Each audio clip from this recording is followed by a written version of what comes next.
For Manchester United as they are safely through to the next round of the Cup as the pressure continues to pile on Everton's coach Frank Lampard. For more on this game then, let's welcome in Don Hutchison to the show. Don, when United opened the scoring early, you thought this could be real trouble for Everton. They did fight, but in the end it's another defeat for the Toffees and another victory for United.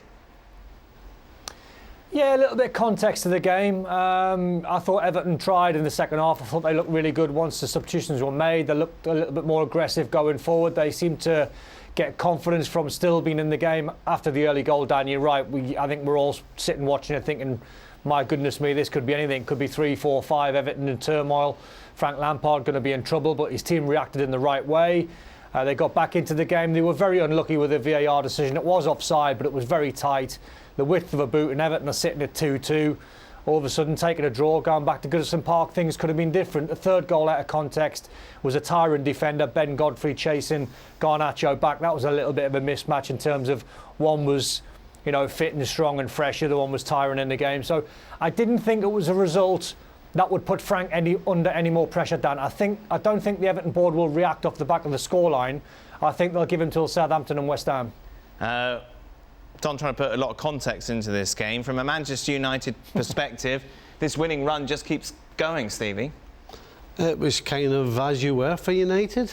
Not particularly scintillating, but at the same time, they always looked a step ahead of Everton.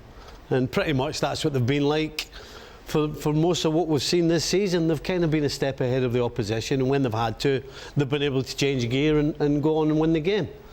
Pretty much did that today. Of course, it does help when, the goal that Everton get disallowed. People should understand, when we talk about half of the games in your head, it's not just about ability. That is the perfect example of having a football brain. Because when you're going for the return ball, the first thing in your head is, don't run offside. Right. But what does he do? He goes offside. It's just a complete and utter mental mistake, and it costs them a replay. Talk to me about Marcus Rashford. Player with confidence. Best player on the pitch, is that fair enough today? Well, I think he's certainly the player that was most dangerous. And every time that he got the ball on that left-hand side, and now he got isolation with Coleman, it's something that, while Stevie and I were watching the games, like, he's going to need some help. Come on, somebody come and help him out, particularly when you're playing with back five, essentially, if you're Everton. You have enough numbers to get that help across. If that help wasn't coming across, then Rashford was always going to have the space to beat Coleman. The change of pace, the confidence with which he's playing, the ability to put the chances away, in this case, a penalty kick. But I think beyond the penalty kick is the fact that Marcus Rashford was always dangerous today. On that left-hand side, but also in combination, also in build-up play. There was a lot of Marcus Rashford to like about today's performance, but I think there's been a lot to like about Marcus Rashford over the last month or so. What also was a lot to like about today, Don, is that they both put out strong sides. Yeah, great to see. I thought Everton had to. Wasn't sure what Ten Hag was going to do with a big game coming up against City next. But he done the right thing. He played a strong side. What it does, Dan, it just keeps the momentum going. If they played a weaker side and Everton turned up and sneaked a draw or sneaked a win, it might just put a little dent in their confidence. But no, they get another home win. They go marching on. They go into the next round. They can go into that game with a bit more confidence, a little bit more confidence if they're not flying already.